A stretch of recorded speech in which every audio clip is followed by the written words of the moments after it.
Bonjour à tous, bonjour à toutes, les entraîneurs, les joueurs de foot, bienvenue donc sur ce nouvel apport dans lequel je vais vous partager les différentes étapes d'apprentissage. Voilà, c'est quelque chose d'hyper important d'en prendre conscience. Voilà, donc je vais commencer tout de suite donc avec l'étape numéro un, donc cette première phase où, eh bien, c'est ce qui va m'amener en fait à cette phase de découverte.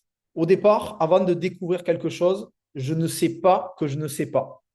Donc là, à ce moment-là, je suis inconsciemment incompétent. J'ignore que cela existe.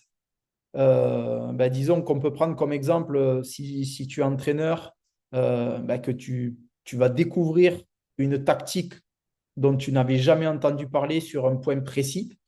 Et si tu es joueur de foot, tu vas également découvrir une nouvelle méthode de peut-être de récupération, peut-être de préparation mentale ou physique dont tu n'avais jamais entendu parler, donc tu ne pouvais pas savoir que ça existait.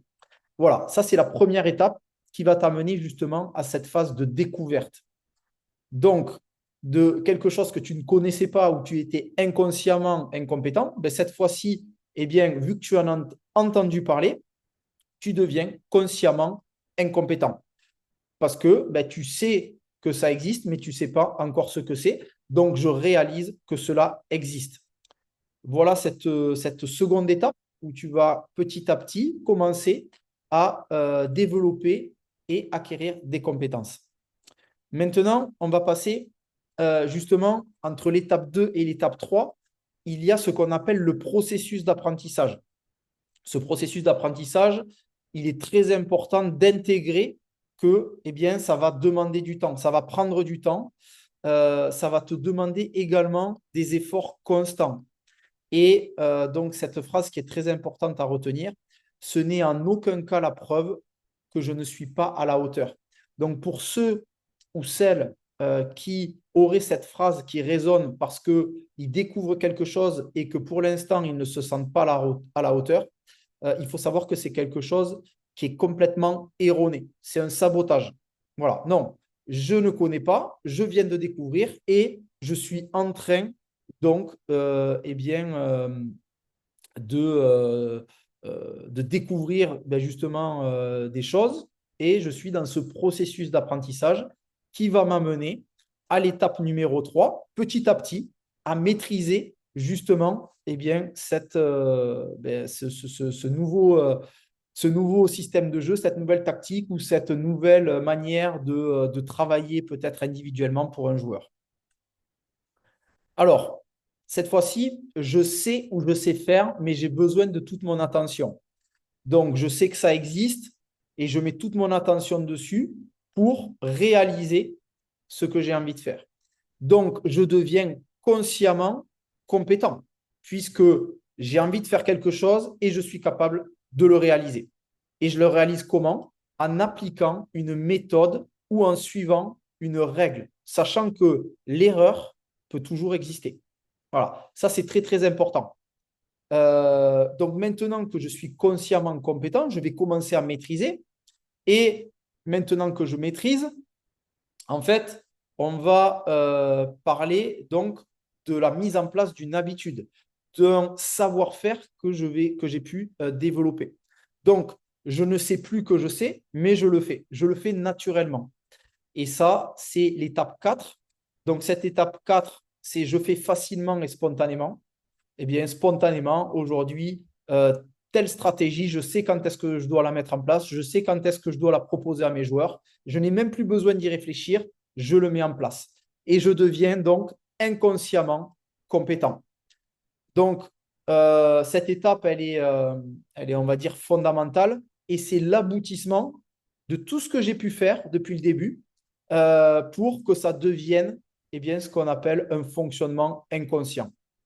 C'est très confortable pour faire, mais c'est insuffisant pour enseigner. Et là, c'est très important pour vous, les entraîneurs, parce que c'est pas parce que je sais faire que je vais savoir l'enseigner. On va voir justement quelle va être l'étape numéro 5 qui vous permettra justement de transmettre tout ça. On va le voir tout de suite d'ailleurs.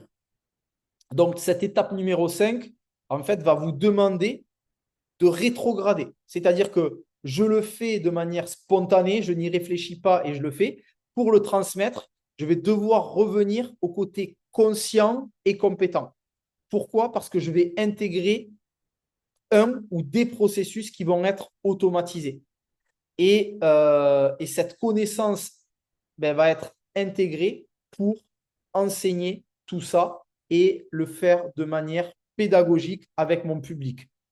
Donc ça, c'est hyper important. Quand je veux transmettre quelque chose, c'est pas parce que je le fais machinalement que je peux le transmettre. Non, c'est parce que je reviens à quelque chose où je veux le transmettre, mais quels vont être les différentes, quel va être le process, quel va être le processus pour la personne à qui je vais vouloir le transmettre, quel va être le processus d'exécution. Très important. Euh, donc, voilà pour cet apport. Je vais terminer cet apport avec quelque chose aussi mais qui va peut-être vous permettre à un moment donné de transmettre tout ça.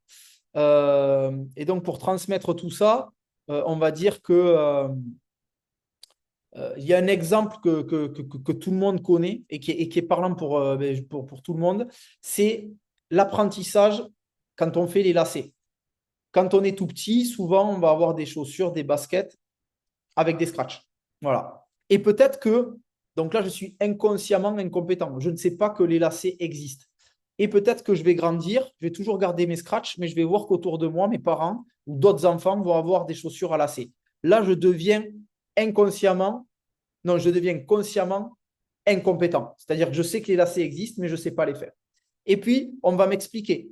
Donc, il faut que tu prennes le lacet dans la main droite, l'autre dans la main gauche, tu vas faire une boucle, etc. Là, je vais devenir donc euh, euh, consciemment compétent. Voilà, l'étape numéro 3. Et vous êtes d'accord avec moi qu'aujourd'hui, vous ne vous posez pas de questions, la boucle droite, la main droite, la main gauche, le lacet, la boucle, etc. Non, vous le faites spontanément. Et là, donc, vous êtes inconsciemment compétent, la phase 4. Pour transmettre ça, vous allez devoir revenir dans quelque chose où vous allez voir transmettre le process. Et c'est là où il y a la phase numéro 5 avec la pédagogie. J'espère que ça aura parlé à tout le monde.